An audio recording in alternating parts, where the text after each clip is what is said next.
I want to say that ADM is very proud of this project. It shows how beautifully art and science can work together. It dramatically demonstrates the fundamental role that science plays in understanding nature and the natural disasters that affect all of us, for we're all connected, and the equally important role that art and media play in reflecting their impact on people and living things. It brings the brain and the heart together for the benefit of all and for all of humanity.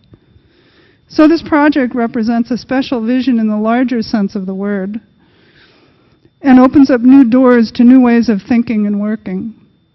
It shows that by bringing the best minds together across fields, it's possible to address the most complex and pressing problems we face today. I hope that many of you who are here tonight will be as inspired by this work as I am, and will think about how you can use your own knowledge and talents to contribute in similar ways, especially in addressing critical issues of sustainability and the survival of the planet. Thank you again, and thank you everyone at NTU for supporting this timely project and event. And again, welcome, and I hope you'll enjoy the evening. And I want to now welcome Isaac Crillo to the stage.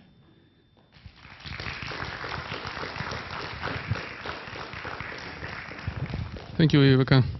Thank you all for being here. It's very kind of you in the middle of a rainy Wednesday evening to be here. We're delighted to be screening our documentary, and I would like to just say a few words. After the screening, we'll have a 30-minute conversation, Carrie and I, and we welcome questions. But I wanted to say that I wanted to start with a little anecdote that relates to the film. When I was a little boy, I collected rocks. I don't know if Carrie knows this or not. But I collected rocks for about 6 or 7 years, and one day I started buying books, and I have all these geology books. I know it's hard to believe.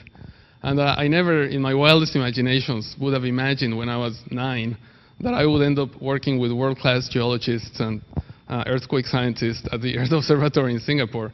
So that's pretty nice little anecdote there.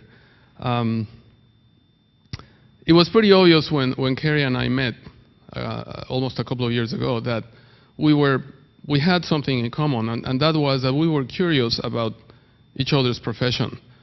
It was clear to me that Carrie was very interested in the arts. So here I was talking to this scientist who was constantly talking about art and what artists do and how artists interpret life and how artists could work with scientists. And I thought that was pretty unique. And I think, well, I also talked a little bit about science, and I talked about my opinion about what artists do and don't do with science and how that whole thing works.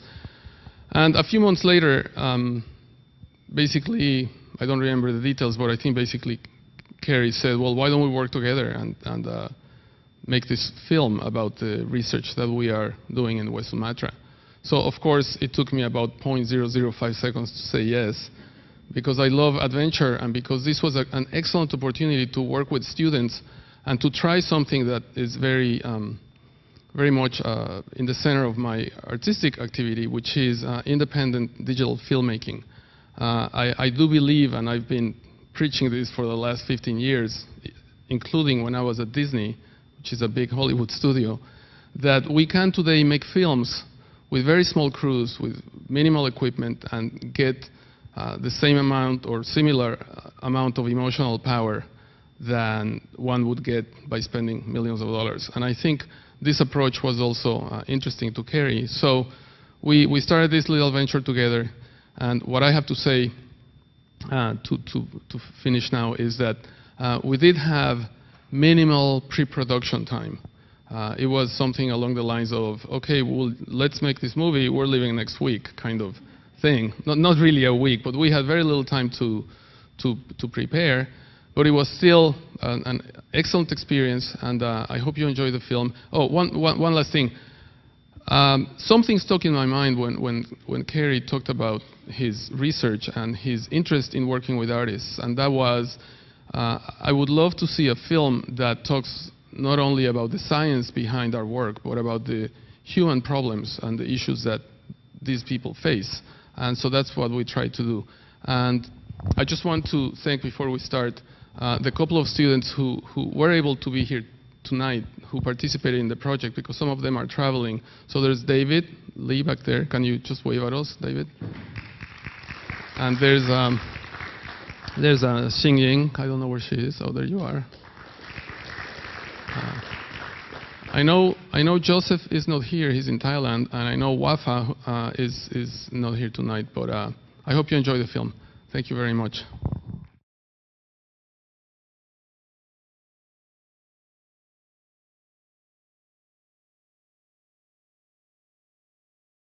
Well, before we get into the art science discussion, I just wanted to share a 2-minute snapshot of the main project challenges from the production point of view, because I see there are some film students here who might be interested.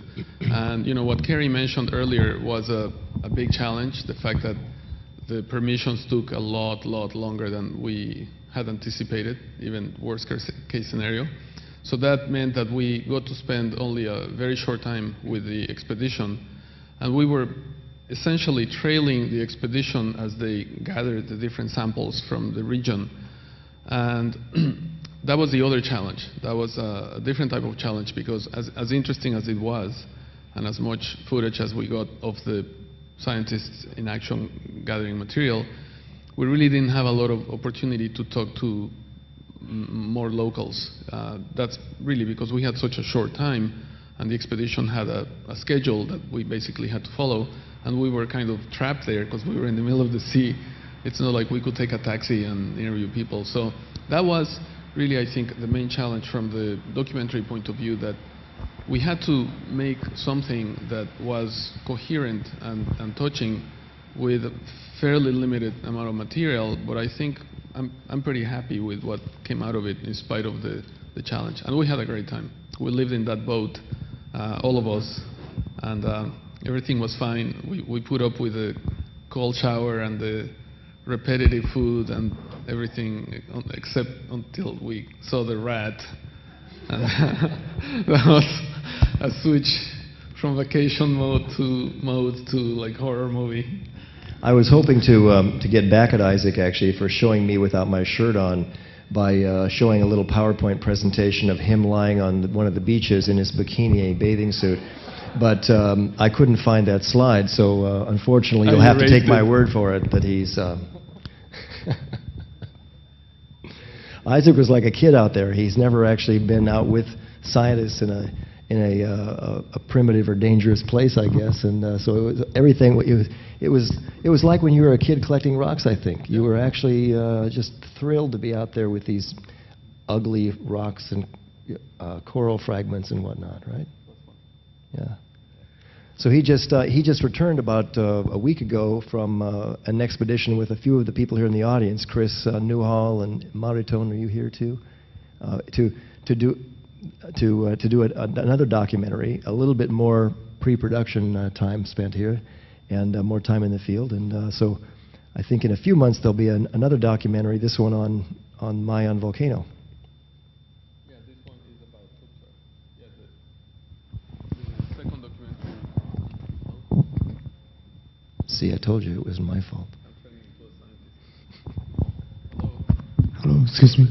Yeah, the second documentary that we're working on with EOS is about the people who live around the Mayon volcano in the Philippines. It's really a fascinating topic, and we got 40 how many? Yeah, 40 hours. 40. Sorry, yeah, about 40 hours of material. So we're pretty pleased.